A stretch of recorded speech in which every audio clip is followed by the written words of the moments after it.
بسم اللہ الرحمن الرحیم۔ گمنام ہیرو کے معزز ناظرین السلام علیکم۔ آئیے چلتے ہیں کہانی کی طرف۔ دوڑ لگانے پر آمادہ ہو جاتے کوئی عورت اگر خوبصورت نہ ہونے کے باوجود کشش انگیز ہو تو بڑی آسانی کے ساتھ مردوں کو دیوانہ بنا دیتی ہے، اور حبیب جوانی کی بیوی عورتوں کی اسی پر اسرار قبیلے سے تعلق رکھتی تھی۔ چند ثانیوں بعد وہ اپنے شولڈر بیگ میں مختلف اشیاء ٹھونستی ہوئی کمرے سے برآمد ہوئی اور عجلت میں میرا بازو تھام کر مجھے دروازے کی طرف دھکیلتے ہوئے بولی، جلدی نکلو، پولیس آ گئی تو دونوں دھر لیے جائیں گے۔ اس کی گداز ہتھیلی کی بے تابانہ گرفت نے میرے بازو میں کرنٹ سا دوڑا دیا۔ میں نے پر امید نظروں سے اس کی طرف دیکھا، لیکن اس کے بشرے پر خوف اور گھبراہٹ کے علاوہ دور دور تک کچھ بھی نہیں تھا۔ اس نے یہ فرض کر لیا تھا کہ اس کے شوہر کا ملازم ہونے کے ناطے مجھے اس کے حق میں بالکل بے ضرر ہونا چاہیے تھا۔ ہم دونوں فلیٹ اور پھر عمارت سے باہر نکل آئے۔ وہ دانستہ مجھ سے ایک دو قدم آگے نکل گئی۔ میں نے بھی احتراماً اس کے پہلو میں چلنے سے گریز کرنا ہی مناسب سمجھا۔ کار میں بھی میں نے دانستہ اسے پیچھے ہی بٹھایا، جو میری سعادت مندی کا کھلا اظہار تھا۔ سولجر بازار سے شاہراہ قائدین سے ہوتے ہوئے ہم گورا قبرستان کی طرف سے گزرے تو میں نے عقب نما آئینے میں اس کی پوزیشن کا جائزہ لیا۔ وہ میرے عقب میں ڈرائیونگ سیٹ کی پشت کی سیٹ میں بیٹھی ہوئی تھی۔ وہ مافیا والوں کی کار تھی اور میں اس کے تمام کل پرزوں سے بخوبی واقف تھا۔ میں نے اپنے آس پاس سڑک صاف دیکھ کر ڈیش بورڈ میں لگا ہوا ایک سوئچ دبایا۔ پیچھے سے اس کی ہلکی سی تحیر زدہ چیخ ابری اور سناٹا چھا گیا۔ وہ اپنی جگہ بیٹھے ہی بیٹھے ایک طرف لڑک گئی تھی۔ اس کی طرف سے اطمینان ہوتے ہی میں نے کار کی رفتار یک بیک تیز کر دی۔ سلمہ گھر پر موجود ہوتی تو بھی مجھے کوئی خاص پریشانی نہ ہوتی، کیونکہ وہ ہمارے بہتیرے چھوٹے موٹے جرائم میں ہمارا ساتھ دیتی رہی تھی۔ البتہ گھر میں ایک دلکش اور جوان عورت کے قید ہونے کی وجہ سے جہانگیر کو اپنی بیوی کی ناروا پابندیوں کا سامنا کرنا پڑتا، لیکن اس رات ہمارے ستارے ہی کچھ اچھے تھے۔ سلمہ کو کسی پیچیدگی کی وجہ سے سرے شام ہی اس کے نومولود بچے سمیت اسپتال میں داخل کر دیا گیا تھا، اور جہانگیر ایک ہلکا پھلکا گلاس لیے ٹیلی ویژن پر کوئی فلم دیکھنے میں مصروف تھا۔ میری زبان سے قیدی عورت کا ذکر سنتے ہی اس ندیدے کی باتیں کھل گئیں۔ کہاں سے لانا ہے اسے؟ وہ ایک ہی سانس میں اپنے گلاس کی تلچھٹ تک پی کر سیدھا کھڑا ہو گیا۔ میں نے اس کے سر پر ہاتھ مار کر اسے دوبارہ صوفے پر براجمان ہونے پر مجبور کر دیا۔ تمہیں زحمت کرنے کی ضرورت نہیں، اسے میں اپنے ساتھ لے آیا ہوں۔ وہ میری گاڑی میں بے ہوش پڑی ہوئی ہے، تو چلو اسے خوابگاہ میں لے آتے ہیں۔ وہ وہاں کب تک پڑی رہے گی؟ میں اسے صرف ایک شرط پر تمہاری تحویل میں دے سکتا ہوں، میں نے اسے گھورتے ہوئے کہا۔ شرط نہیں، حکم کہو میرے دوست، میں تو ہمیشہ تمہارا حکم مانتا آیا ہوں۔ اس کے ساتھ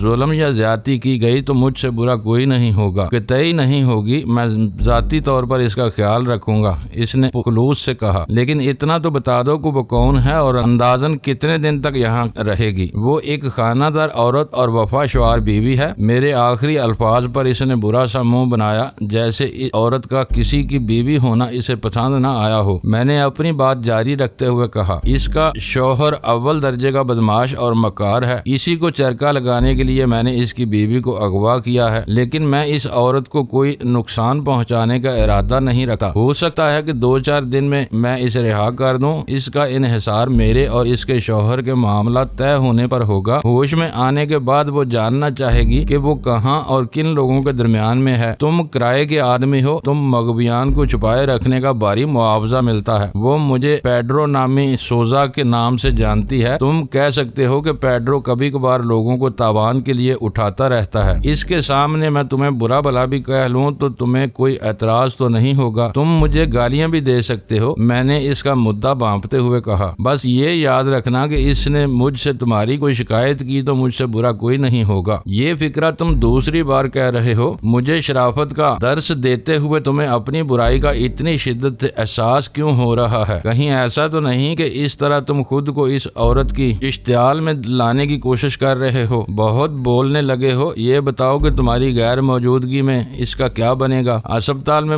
ملاقات کے اوقات کے علاوہ کسی کو داخلے کی اجازت نہیں ہے، اس لیے میں تھوڑی دیر کے لیے سلمہ سے ملنے جاؤں گا۔ 5 ملازمین میرے اعتماد کے ہیں، میں انہیں تیار کر دوں گا تاکہ وہ کسی کو دھوکہ دے کر نکلنے میں کامیاب نہ ہو سکے۔ چابی دو، میں اسے گاڑی سے نکلواتا ہوں۔ جہانگیر نے سروس بیل بجا کر ایک ملازم کو طلب کیا اور اسے چابی دیتے ہوئے میری کار کی چابی اس کے حوالے کر دی۔ اس ملازم کی نگرانی میں تن و من چوکیدار بے ہوش عورت کو کندھے پر لاد کر پر لایا تو جہانگیر اپنا دل محسوس کر رہ گیا۔ اسے یوں پڑا ہوا دیکھ کر اس کی جو حالت ہوئی وہ دیدنی تھی۔ شاید افسوس ہو رہا تھا کہ ایسی دلکش اور نوش بدن خاتون کو اپنے کندھوں پر لادنے کی سعادت سے وہ کیوں محروم رہا۔ دل چاہتا ہے کہ میں اسے فوراً اپنی سیکرٹری بنا لوں۔ اس کے ملازم کے جاتے ہی جہانگیر ایک گہرا سانس لے کر بولا، آج کل نورانی چہرے خوابوں میں بھی نظر نہیں آتے، کیوں؟ کیا جولیا سے دل بھر گیا ہے؟ میں نے اس کی استینوں کے بارے میں سوال کیا۔ وہ ضرورت سے زیادہ سعادت مند ہو گئی ہے۔ کبھی کبھی تو افسوس ہونے لگتا ہے جیسے میں نے سیکرٹری کی جگہ اپنی بیوی کو بٹھا لیا ہو۔ وہ اداس لہجے میں بولا، یہ اپنی مرضی سے یہاں نہیں آئی، زبردستی لائی گئی ہے۔ اس کے بارے میں زیادہ سوچ کر اپنا دل خراب نہ کرو۔ تم اسے بیوی بنانے کی کوشش میں کبھی کامیاب نہیں ہو سکتے۔ اسے ہاتھ پیر باندھ کر بھی سیکرٹری کی کرسی پر بٹھا دیا جائے تو چل سکتا ہے۔ اس کے ہاتھ پیر باندھ دو گے تو کام تمہارے فرشتے کریں گے۔ وہ موج میں آیا ہوا تھا اور میں اسے چھیڑ کر لطف لے رہا تھا۔ کام؟ وہ دل کھول کر ہنسا۔ یہ تم سے کس نے کہہ دیا کہ سیکرٹری کام بھی کرتی ہے؟ پہلے میں ایک کام جولیا کو سمجھاتا، پھر جوک مار کر وہی کام آج سے نو خود کرنا پڑتا ہے۔ اس کے پیر بندھے ہوئے ہوں گے تو میرا کام دگنا تو نہیں ہوگا۔ یہ بیڑیاں تو بس صاحب لوگوں کا موڈ اچھا رکھنے کے لیے ہوتی ہیں۔ کام کرنے والی سیکرٹریاں گورے اپنے ساتھ لائے تھے اور لاتے ہوئے انہیں اپنی بیویاں بنا کر ساتھ ہی لے گئے تھے۔ ان سے سرمئی نسل کے کچھ اینگلو انڈین دانے یہاں رہ گئے ہیں۔ اسامیوں کے مقابلے میں ان کا ہونا نہ ہونا برابر ہے۔ اسی اسنا میں بے ہوش عورت نے کراہتے ہوئے اپنی آنکھیں نیم وا کی اور جہانگیر ارے باپ رے کہہ کر اچھل پڑا۔ اب کیا ہوا تم کو؟ میں نے برا سا منہ بنا کر اسے گورتے ہوئے پوچھا۔ اس کی تو آنکھیں بھی نیلی ہیں۔ وہ دانت پر دانت جما کر کسی سردی کھائے ہوئے شخص کی طرح بولا، نیلی آنکھیں میرے دل پر خنجر کی طرح وار کرتی ہیں۔ اس کے معاملے میں سنجیدہ رہنے کی کوشش کرو۔ میں تمہیں ایک بار پھر متنبہ کر رہا ہوں کہ یہ ہمارے ہاتھ سے نکل گئی تو اس کا شوہر ہمارا اس شہر میں جینا دوبر کر دے گا۔ عملاً وہ دلدار آغا سے کم نہیں ہے۔ تم فکر نہ کرو، میں دل کے معاملات کو دماغ پر نہیں چڑھنے دیتا۔ وہ ڈٹائی سے ہنس دیا۔ پہلے میں نے ارادہ کیا کہ اس کے ہوش میں آنے سے پہلے وہاں سے کھسک جاؤں تاکہ وہ ایک اجنبی کے سامنے کھل کر اپنے دل کی بڑاس نکال سکے، لیکن پھر میں نے ارادہ بدل دیا۔ میں کمال ہوشیاری کے ساتھ اسے اس کے فلیٹ سے نکال تو لایا تھا، لیکن اس کے بڑک اٹھنے کے خطرے کی وجہ سے راستے میں اس سے کوئی متنازع سوال نہیں کر سکا تھا۔ اس لیے میں مختصر سی باز پرس کا سلسلہ اسی وقت ختم کر دینا چاہ رہا تھا۔ کئی بار کسمسانے کے بعد آخر کار اس نے آنکھیں کھول دی۔ چند ثانیوں تک وہ بستر پر چت پڑی، اس طرح پلکیں جھپکاتی رہی جیسے اسے گور اندھیرے سے یک بیک چندیا دینے والی تیز روشنی میں دھکیل دیا گیا ہو۔ رفتہ رفتہ اس کے چہرے پر ہوش مندی کی علامات ظاہر ہوئیں تو وہ بڑک کر بستر سے اتر گئی اور کھا جانے والی نظروں سے باری باری ہم دونوں کو گورنے لگی۔ پھر وہ مجھ سے مخاطب ہو کر غصیلے لہجے میں پھٹ پڑی، نمک حرام، تم تو مجھے کی کلب لے جا رہے تھے، یہ کہاں لے آئے ہو؟ تم نے راستے میں مجھے بے ہوش کیوں کیا تھا؟ میں نے مسکراتے ہوئے اس کے غصیلے چہرے کا جائزہ لیا، پھر پرسکون لہجے میں کہا، پہلی بات یہ کہ میں نمک حرام نہیں ہوں، تمہارے شوہر کا ملازم نہیں ہوں، بلکہ اپنا نمک کھاتا ہوں اور اپنا ہی وفادار ہوں۔ دوسری بات یہ کہ کی کلب کوئی اچھی جگہ نہیں ہے، شریف عورتیں وہاں نہیں جایا کرتی۔ تیسری بات یہ کہ تم اس وقت میرے ایک محفوظ ٹھکانے پر ہو۔ آخری بات یہ کہ میں نے تمہیں بے ہوش نہیں کیا تھا، تم خود بے ہوش ہو گئی تھی۔ چند ثانیوں تک وہ خاموش رہی۔ اس کے چہرے کے تاثرات رفتہ رفتہ تشویش میں ڈلتے جا رہے تھے۔ آخر کار بات کسی حد تک اس کی سمجھ میں آ گئی اور وہ تنفر امیز لہجے میں بولی، اس کا مطلب ہے کہ تم نے جھوٹ بول کر مجھے اغوا کیا ہے، تم اپنی مرضی سے میرے ساتھ آئی ہو۔ میں نے اس بارے میں ایک لفظ بھی نہیں کہا تھا، لیکن تم نے کی کلب پر پولیس کے گراؤ اور میرے فلیٹ پر پولیس کے چھاپے کا ذکر کر کے مجھے اس قدر خوفزدہ کر دیا تھا کہ میرے پاس تم پر بھروسہ کرنے کے علاوہ کوئی اور راستہ ہی نہیں تھا۔ کی کلب شہر کے روسا اور اعلیٰ حکام کی عیاشیوں کا خفیہ اڈا ہے۔ اگر تمہارا اس سے کوئی تعلق ہے تو تمہیں خوفزدہ ہونا ہی چاہیے تھا۔ ویسے سیٹھ اس وقت کہاں ہوگا؟ مجھے یہ سب تمہاری سازش معلوم ہوتی ہے۔ تم نے پہلے اسے بہانے سے گھر سے چلا جانے پر مجبور کیا، پھر تم مجھے لے آئے، اسے بھی کی کلب کے حوالے سے الجھایا گیا ہے۔ لیکن میں بتائے دیتی ہوں کہ حبیب سے ٹکرا کر تم خسارے میں رہو گے۔ وہ ہرگز یہ برداشت نہیں کرے گا کہ کوئی اجنبی اس کی بیوی کی توہین کرے۔ تمہارے شوہر کا دمخم بھی جلد ہی سامنے آ جائے گا۔ فی الحال تم یہ بتاؤ کہ رسوائے زمانہ کی کلب سے حبیب کا کیا تعلق ہے اور تم اس کی مصروفیات سے کس حد تک باخبر ہو؟ میں تمہاری کسی بات کا جواب دینے کی پابند نہیں ہوں۔ وہ بے خوفی کے ساتھ بولی۔ اسے اپنے شوہر کی ہمت اور حوصلے پر ناز تھا، اسی لیے وہ مجھ سے بحث کر رہی تھی، لیکن اس کے لیے بھی دل گردے کی ضرورت تھی اور میرا اندازہ تھا کہ وہ ایک دلیر عورت تھی۔ چند روز یہاں رہو گی تو تمہارے سارے کاسبل ڈیلے ہو جائیں گے، تم مجھے یہاں مرضی کے خلاف یہاں نہیں روک سکتے، میں شور مچا کر ہنگامہ کھڑا کر دوں گی، یہ شوق بھی پورا کر لینا۔ میں نے نہایت سکون سے کہا، گلا بیٹھ جائے تو دوا مانگ لینا، یہ مکان ایک ویرانے میں واقع ہے جہاں میلوں دور تک تمہاری آواز سننے والا کوئی نہیں ہوگا، تم وحشی درندے ہو، وہ کراہت امیز انداز میں بولی۔ ایک بے بس عورت کے ساتھ یہ سلوک کسی مرد کی شایان شان نہیں ہے، پتہ نہیں تم مجھ سے کیا چاہتے ہو۔ ہمیں سیٹھ کی اصلیت کا علم ہے، یہ بھی معلوم ہے کہ اسے جرمنی کی جیل سے کن لوگوں نے فرار کرایا تھا، وہ اب تک انہی کے لیے کام کر رہا ہے، اس کی خدمات کے صلے میں اسے بہت کچھ مل چکا ہے، لیکن اب ہم بھی اپنا حصہ چاہتے ہیں۔ جب تک وہ ہمارے مطالبہ تسلیم نہیں کرے گا تمہیں یہاں رہنا ہوگا، وہ اپنی ضد پر اڑا رہا تو پھر اسے تمہاری لاش کا سامنا کرنا ہوگا۔ ہم لوگ حریفوں کو اپنے سامنے جھکانے کے ہر گر سے اچھی طرح واقف ہیں۔ اس بار میری باتیں سن کر اس کے چہرے پر خوف کی زردی پھیل گئی، یعنی تم مجھے یرغمال بنانا چاہتے ہو؟ وہ تمہاری لاش ملنے پر بھی نہ جھکا تو اس کا کچا چٹھا پولیس تک پہنچا دیا جائے گا۔ میں نے اس کے سوال کو نظر انداز کرتے ہوئے اپنی بات جاری رکھی۔ ہمیں معلوم ہوا ہے کہ کوئی چکر چلا کر اس کے ہم شکل کو ریکارڈ میں سیٹھ حبیب جیوانی ظاہر کر کے مردہ قرار دیا جا چکا ہے، لیکن یہ نہ بھولو کہ ایک مدت کے بعد بھی قبر سے متوفی کی باقیات نکال کر یہ ثابت کرنا دشوار نہیں ہوگا کہ وہ حبیب جیوانی نہیں تھا۔ ہم سے ٹکرا کر وہ اپنی زندگی عذاب بنا لے گا۔ وہ تھکے ہوئے انداز میں مسہری پر بیٹھ گئی اور نکاہت زدہ آواز میں بولی، مجھے کچھ پتا نہیں کہ تم کیا کہہ رہے ہو، لیکن میرا اندازہ ہے کہ تمہاری باتوں میں کچھ نہ کچھ حقیقت ضرور ہوگی۔ میں چاہتی ہوں کہ تم مجھے ایک بار حبیب سے فون پر بات کرنے کا موقع ضرور دو۔ میرا خیال ہے کہ میں افہام و تفہیم کی کوئی راہ نکالنے میں کامیاب ضرور ہو جاؤں گی۔ کسی آخری فیصلے سے قبل میں اس بارے میں غور کروں گا۔ فی الحال تمہیں کسی سے رابطے کی کوئی اجازت نہیں ہوگی۔ حبیب کا ابتدائی رد عمل سامنے آنے کے بعد میں اپنا لاہ عمل طے کروں گا۔ میں ٹہلتا ہوا اس خوابگاہ سے باہر آ گیا۔ جہانگیر وہیں رکا رہا۔ یہ بہت خبیث اور ضدی آدمی ہے۔ جہانگیر کی دھیمی آواز میرے کانوں سے محفوظ نہ رہ سکی۔ تم اس سے زیادہ بات نہ کرو ورنہ یہ تمہارے بال مونڈ کر تمہارا چہرہ بگاڑ دے گا، لیکن تم بھی تو اسی کے ساتھی ہو۔ عورت کی آواز ابری۔ ان کے مکالمات سننے کے لیے میں اپنی پیش قدمی ترک کر کے دروازے کے قریب ہی رک گیا تھا۔ پانچوں انگلیاں یکساں نہیں ہوتی۔ جہانگیر اسے رام کرنے کے چکر میں فرسودہ محاوروں پر اتر آیا تھا۔ پیڈرو نے اپنی جوانی کے پورے 20 برس مال بردار بحری جہازوں پر نوکری کرتے ہوئے کھلے سمندروں میں گزارے ہیں۔ تمہیں معلوم ہے کہ ایسے جہازوں پر جن سے لطیف کا سایہ بھی نہیں پڑتا۔ 20 سال تک دن رات مردوں میں رہ کر پیڈرو بالکل جنگلی ہو گیا ہے۔ اسے عورتوں سے نہ کوئی رغبت ہے نہ ہمدردی۔ تو کیا میں یہ سمجھ لوں کہ تم پیڈرو کے خلاف میرا ساتھ دو گے؟ وہ مجھے بھی چیر پھاڑ کر رکھ دے گا۔ میں اتنا ضرور کہہ سکتا ہوں کہ جب تک تم اس کی تحویل میں رہو تمہیں اس سے دست برد سے بچاتا رہوں۔ جہانگیر کی آواز سنائی دی، اگر تمہاری یہ ہمدردی بے لوث ہے تو تم واقعی ایک عظیم انسان ہو۔ وہ جہانگیر کی اپنی چال بازیاں تھیں جو اس نے میری توقع سے پہلے شروع کر دی تھیں، اس لیے میں اس پر اپنا برم قائم رکھنے کی نیت سے پنجوں کے بل چلتا ہوا تیزی سے آگے بڑھ گیا۔ میں ڈرائنگ روم میں ٹی وی کے سامنے آ بیٹھا۔ کچھ دیر بعد جہانگیر وہاں پہنچا تو خاصا مسرور اور شاداں نظر آ رہا تھا۔ وہ تم سے بہت زیادہ ڈر گئی ہے، اس نے آتے ہی مجھے آگاہ کیا۔ چلو اچھی بات ہے، تمہیں اپنی نرم دلی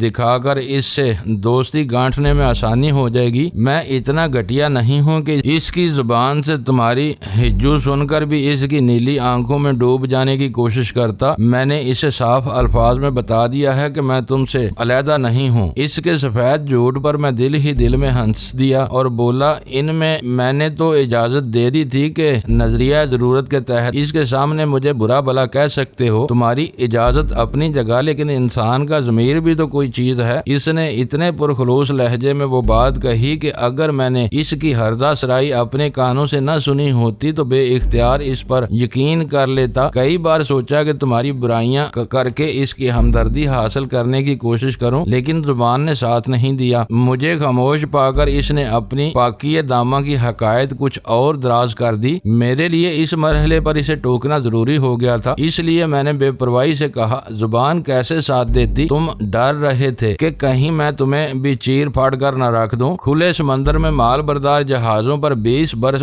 گزارنے کے بعد آدمی بہت خونخوار اور جنگلی ہو جاتا ہے۔ جہانگیر آنکھیں پھاڑ کر حیرت سے مجھے گھورنے لگا۔ اس کے چہرے پر برسنے والی احمقانہ بخلاہٹ اور سراسیمگی قابل دید تھی۔ چند ثانیوں تک کوشش کے باوجود وہ اپنی زبان سے ایک لفظ بھی ادا نہ کر سکا۔ پھر یکا یک ہی اس کی زبان کی بندش دور ہو گئی اور وہ اونچی آواز میں مجھ پر برس پڑا۔ تم بہت واہیات اور چھچورے انسان ہو، میری ہی چھت کے نیچے میری ہی جاسوسی میں لگے رہتے ہو۔ جاسوسی کی ضرورت ہی پیش نہیں آئی، جوش کی وجہ سے تم کو اپنی آواز پر قابو نہیں رہا تھا، اس لیے میں نے واپس لوٹتے ہوئے تمہاری گفتگو لفظ بے لفظ سنی ہے۔ میں نے مسکراتے ہوئے کہا تم جھوٹے ہو، اپنی خفت مٹانے کے لیے اسے الزام تراشی کا سہارا لینا ہی پڑا تھا۔ چیر پھاڑ کی بات تو میں نے کافی دیر بعد کی تھی، اتنی دیر میں تمہیں یہاں لوٹ آنا چاہیے تھا اور یہاں تک میری آواز آنے کا سوال ہی پیدا نہیں ہوتا۔ وہ رنگے ہاتھوں پکڑا گیا تھا، اس لیے بری طرح جھیمپا ہوا تھا۔ وہ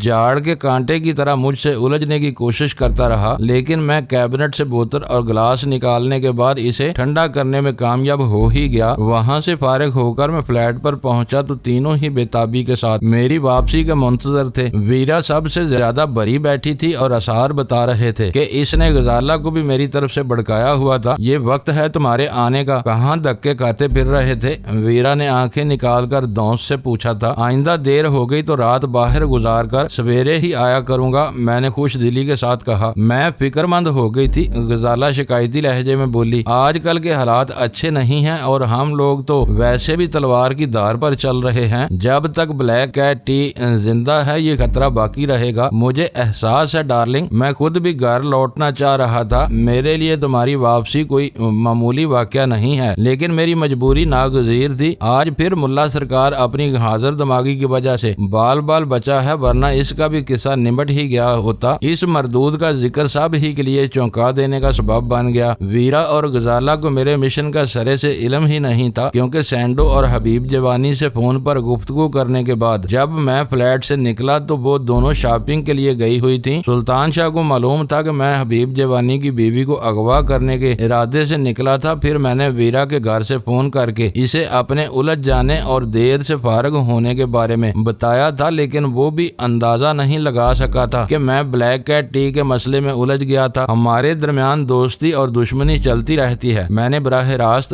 ویرا سے مخاطب ہو کر کہا۔ آج ہم ایک دوسرے کے ہم نوالا و ہم پیالہ ہیں، لیکن کچھ نہیں کہا جا سکتا کہ تم کب ہتھیار سنبھال کر میرے خون کی پیاسی ہو جاؤ گی، اس لیے بس۔ ویرا نے ہاتھ اٹھا کر تلخ لہجے میں کہا، تمہارے دل میں میری طرف سے ابھی تک بدگمانیاں موجود ہیں۔ جب ایک دوسرے کی طرف سے دل صاف نہ ہو تو پھر مل بیٹھنا راحت کے بجائے کوفت کا سبب بن جاتا ہے۔ جب تک غزالہ تم کو نہیں ملی تھی میں اخلاقاً خود کو تمہارا پابند سمجھ رہی تھی، اس کے آ جانے کے بعد یہ مجبوری بھی دور ہو گئی ہے۔ پوری بات سنو۔ میں نے اس کی بات کاٹ کر اسے سختی سے ڈانٹا۔ بلا وجہ اپنا اور میرا موڈ برباد نہ کرو۔ میں لمحہ بھر کے لیے خاموش ہوا۔ جب خلاف توقع ویرا نے زبان نہیں کھولی تو میں نے اپنی بات جاری رکھتے ہوئے کہا، جو کچھ میں بتانے والا ہوں وہ بہت اہم ہے اور اس ملک کی داخلی سلامتی کے ایک حساس موضوع سے تعلق رکھتا ہے، اس لیے میں سب سے وعدہ لینا چاہتا ہوں کہ ہمارے باہمی تعلقات جیسے بھی رہیں، ہم اس انکشاف سے کوئی ناجائز فائدہ نہیں اٹھائیں گے اور نہ اسے کسی اور پر ظاہر کریں گے۔ یہ راز ہمیشہ ہمارے سینے میں دفن رہے گا۔ یہ دونوں تو تمہارے اپنے اور پاکستانی ہیں، میں غیر ملکی ہوں اور تم مجھ سے بازدن بھی ہو، اس لیے بائبل لے آؤ تاکہ میں حلف اٹھا کر تمہیں اپنی نیک نیتی کا یقین دلا سکوں۔ ویرا کا لہجہ بہت تلخ تھا۔ تم باز نہیں آؤ گی، میں نے اسے گھورتے ہوئے بے بسی سے کہا۔ ویرا ٹھیک کہہ رہی ہے،